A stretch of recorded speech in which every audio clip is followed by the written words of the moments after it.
Happy Wednesday, everyone. Welcome to today's rant. Everything mining, energy related, things to come in the future that come from the ground floor, that foundation of what mining can bring. And with that, because we're going to talk a little bit about innovation and about the crypto space a little bit, specifically in regards to regulation. Now, don't get bored and log off because I'm not going to get into the details about all the regulation stuff. I'm going to be a bit more controversial and talk a bit more on a macro scale.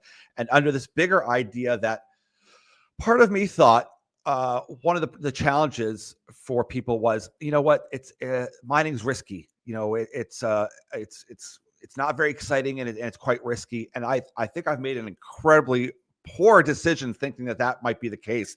And looking into some of the data as to how this second crypto phase has begun, completely off the basis of the Trump administration saying, listen, we're going to become the crypto country of the world.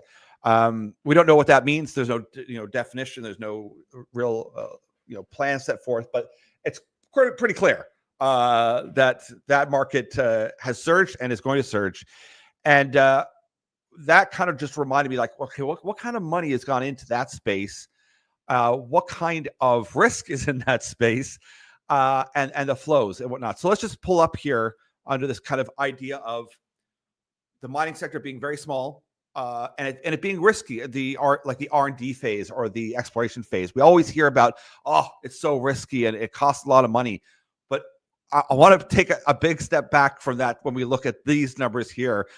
I pulled up a little pie chart here and said, okay, let's take a look at right now. And this may not be exact. This is very broad. So the entire crypto market cap is about 3.66 trillion. It's probably more today, market cap. So what I'm kind of saying is, at the low end here, we'll take out your Ethereum, your Solana, your Ripple, and your Bitcoin.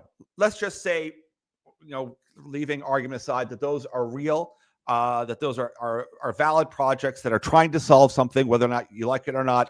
I'm just leaving opinions aside. Let's just say that those ones, we'll take those out. That leaves about $1 trillion market cap that's in this space, that's in an altcoin or a meme coin. Now, let me further kind of put that in kind of stage of saying, we know that a year and a half ago, 99% of these were frauds. Like there's something like 9,000 projects that most of these are just like they're nothing. And to highlight that point, let's look at one coin in particular. Now, once again, I'm going to an extreme here, but we're talking about the size and scope of markets.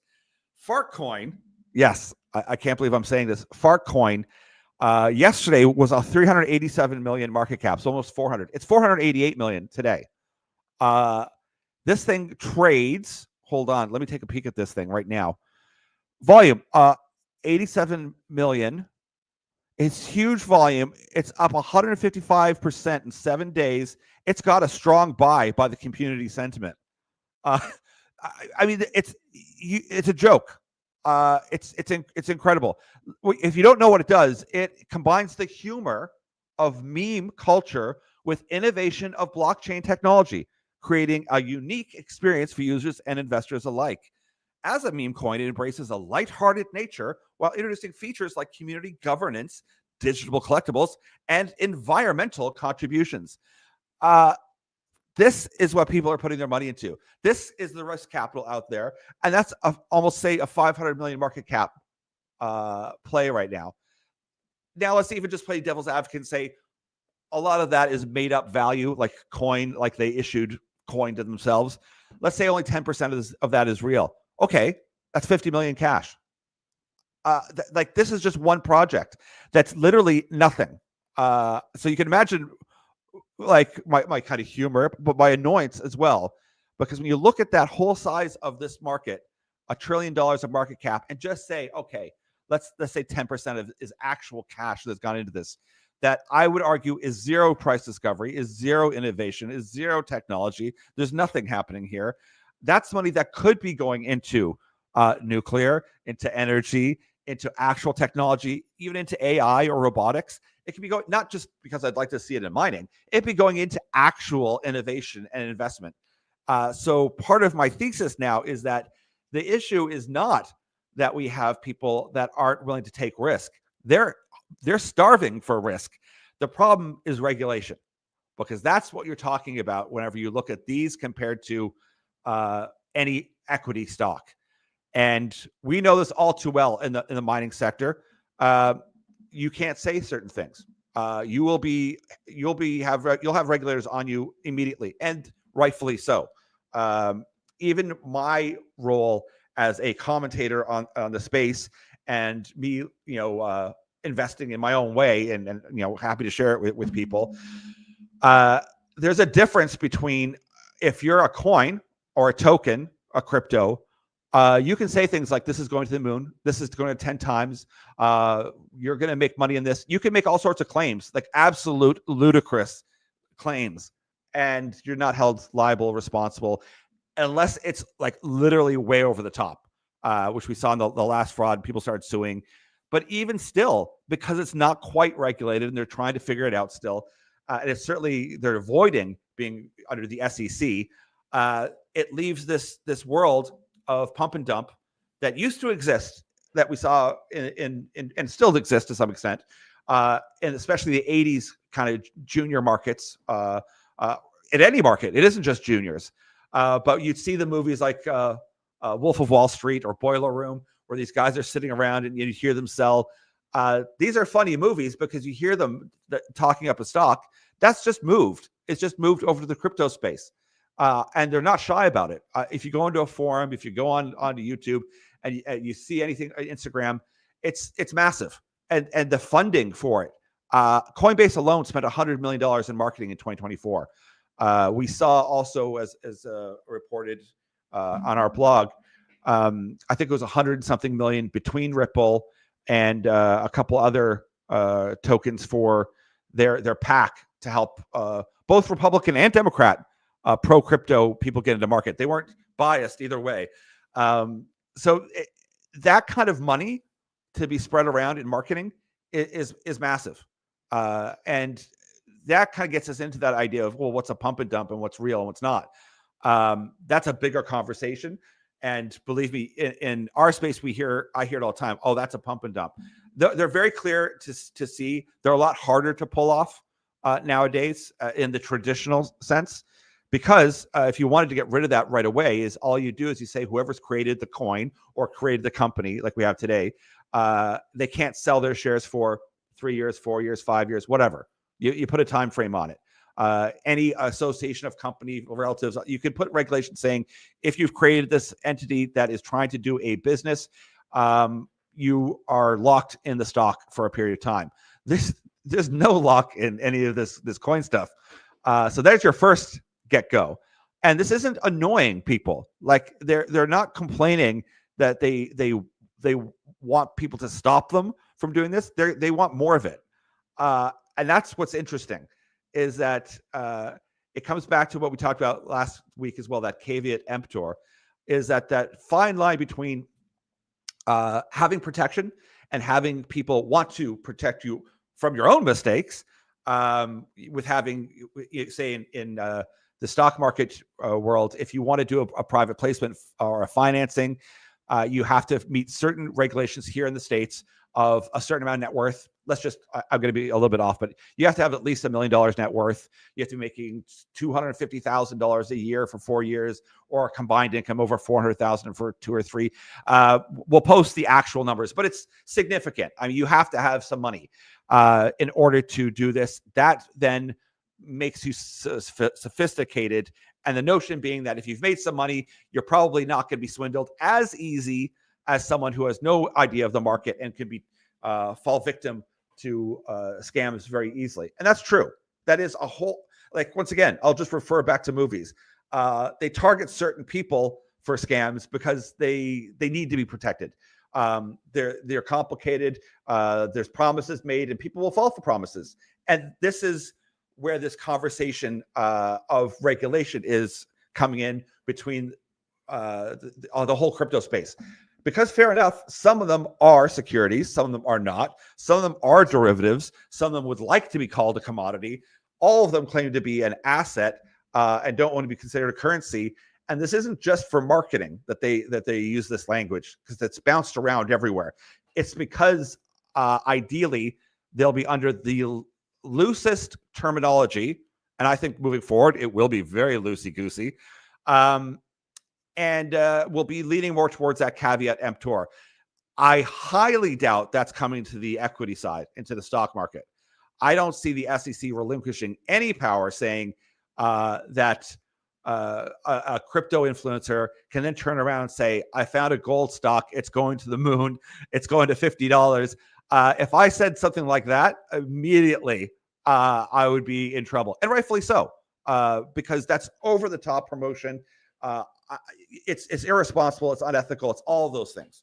And I get it from where, if you're a young person in the crypto space, the argument that they would have, and they're excited about crypto, they've got a market that they can trade, and some of them they're doing very well, and that market's going to be alive for the next couple of years. They don't want the regulation, because then you can't say certain things. Fartcoin wouldn't exist then, because it has no business, it has no generation of revenue, it has nothing that it's doing, and I think it's a good snapshot as to where we are in the world whenever that not only exists but flourishes. And it's something that regulators and governments alike need to look at, to say, wait a second, we need to inform people and educate people and protect them from scammers and everything else. But at the same time, there's an absolute yearning to be able to want to place money into things in innovation and whatnot. And if you're not wealthy, you're never getting into Oklo. You're never getting into XAI as a private placement. You're never getting into any of these deals. It won't happen. I could work forever in trying to get one of those deals, and it's never going to happen. But where you can get involved is in the commodity sector, in the mining sector specifically. But they run into that same problem: is not only can they not say certain things if they want to, platforms like Robinhood, they don't have a lot of junior stocks on them. Even TD Bank, if it doesn't have a lot of liquidity and you're trying to buy a stock, they're kind of frustrated, like online. I've had to actually call up whenever you try to buy something, and they're like, listen, we'll have to put you to the floor because this thing, it's kind of annoying for them. They don't really want to. And I understand from their point of view too. They want to deal with bigger trades, and it's easier to perform. Illiquid markets aren't quite fun. But I'm always trying to think of what is the difference now that people aren't in this sector, especially when the fundamentals are incredibly high. And I might be, kind of beating my head against a wall anyway, because I think 2025 is going to be a great year, but it should be even greater, because there's no reason why we can't be grabbing the people that are now putting money into absurd coins. And once again, before all the crypto people freak out, I've taken away your Ethereum, your Bitcoin, your Ripple, all those, and said, listen, those are real projects. Let's just put those aside. That's $2.4 trillion worth of market cap. That's it's pretty crazy. So you can see why the idea of, when you hear, oh, we want to be regulated, or we want to be told how we regulated. I don't want to get into that conversation, because some of it's true. Like a Ripple is a very different type of centralized solution for institutions to trade cross-border. It's actually one I'm paying attention to see, because it seems to some degree to have a very interesting possible case use, because once again, it's centralized. They want to work with banks. Now, why there's a coin attached, let's leave that whole discussion for another point in the future. But I wanted to bring it up because it's part of my thinking of where we could go in our sector, in the mining sector. The reason why you don't want to be under the Securities Exchange Commission, because the regulations are incredible, just the same as in Canada. You can't be promoting things. You can see even when they put out assay results, they will go through things incredibly hard. And once again, because they want to be certain that people don't get scammed. And there is a pathway of regulation to make sure that people, if they do get scammed, they have a way of possibly recouping money, of going after people. And that's where, regulation is a good thing. So I certainly am not on the side of deregulate everything and let it go crazy. If you're young and you don't know what that looks like, it's time and time and time again. When you have that happen, it's ugly because you don't see the stories now, but you see that the elderly people, the people that are disenfranchised, the people that don't have a clue as to what you're talking about. They don't have a lot of education in the markets. They've been promised a 10 times return on their money. They lose everything. And that's what people are trying to protect when they regulate. So there is a desperate need for regulation. But at the same time, I hearken back to this, is that there's obviously a desire to want to fund exceptionally risky things. And that should kind of feel a bit lighthearted for us because we know that there's risk capital out there. It's just, it wants to be placed. We, on our side, have all the foundation and fundamentals to back it. So my thought is, why beat them? Just join them. Why don't we make a token? Why don't we make a coin? So anybody, I've got some ideas actually. And there's a way that one could do it. It's ways to get money into this sector that where a coin can be used as well. Because once again, I don't want to get into the details too much. The coin doesn't have to reflect the underlying business, which sounds ridiculous, but it's the association of coin with some of these projects is simply for the speculation. That's all it is. And that's the argument that a company like Ripple would make, is that we're a commodity and the price of that token is the commodity itself, what you're willing to pay for. And it's interesting. It's an interesting process that they've got, but that means that we could do the same thing. There's a way to inject capital in a tokenized framework that gives speculation. And I'm not saying to bypass securities law, but if there is a favorable way of looking at these things and be able to get money into that, maybe that's something that we should explore. Innovation in the sector is probably an interesting thing. And one could certainly be able to invest in projects or royalties or anything of that nature in an innovative way. So I'm going to put that thinking cap on, and we'll write about it in the blog. Whether or not, I don't think whether we'll do anything about it or not. Who knows? Because that's a big project. But there's certainly a case to be made that the appetite is there if you could provide a vehicle and a platform that people could move from a Ripple, from a Solana, from a Fark coin into a mining coin. Maybe they do it. Maybe they would do it.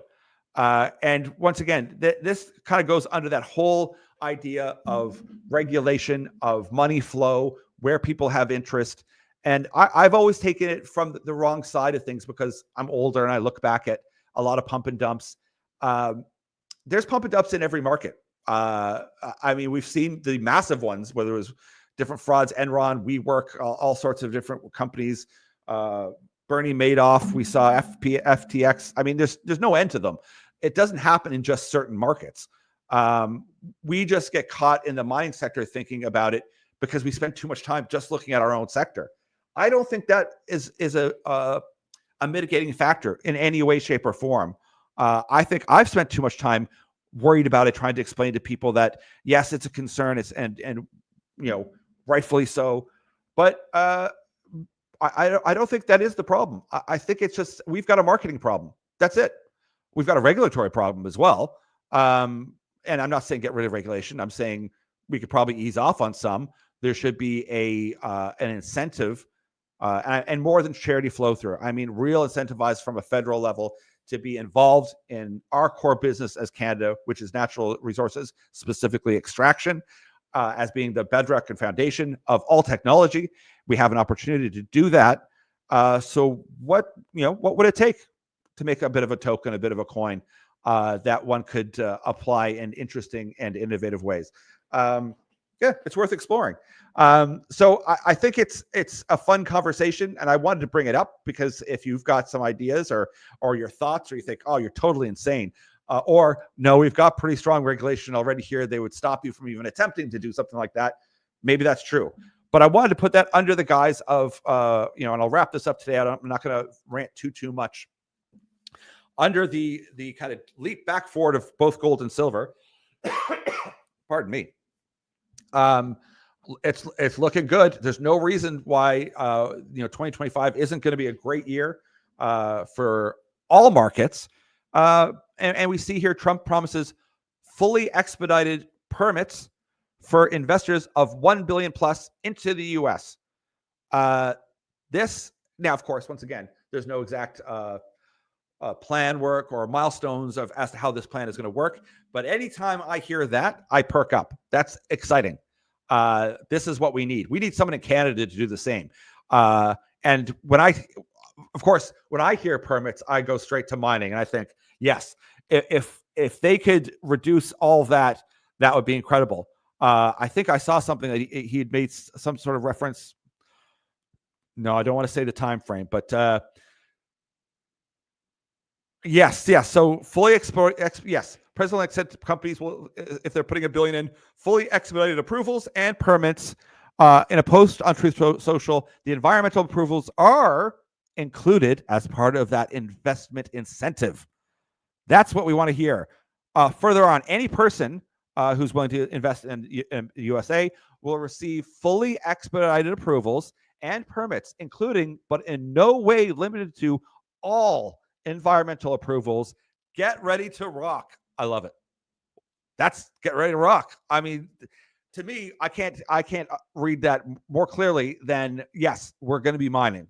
We're going to do this. We're going to start changing things that we can actually do business. Now, of course, you can imagine the EPA, every NGO, every political activist group will be challenging that. But the best thing that we could hope for is that you have billionaires on side, like they're doing with nuclear, that want innovation, that want technology, that want manufacturing back home, that want to build wealth in a country, get on side with this and push things through. And once again, I'm not suggesting that you don't do things in a regulatory fashion. We have no end to strong regulatory guidelines, and that's great. Nobody wants to live in poorly regulated areas. That no one does, and there's no one that I've talked to in any mining sense that wants that either.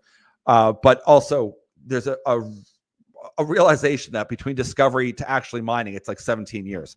That's absurd. There's zero chance of doing any type of energy transition, of meeting any demands of the metals we need for AI. And just here, take this for example as well. If you don't like the energy transition story, and you don't like that kind of bent, let's just take a look at, say, a Tesla, which is up huge. And we know that Elon Musk has the ear of President Trump, but it's not just Elon Musk. The entire PayPal mafia is basically in power. We've written an article of all of those people. They all have they're that A tier now of deciding what's going to move forward.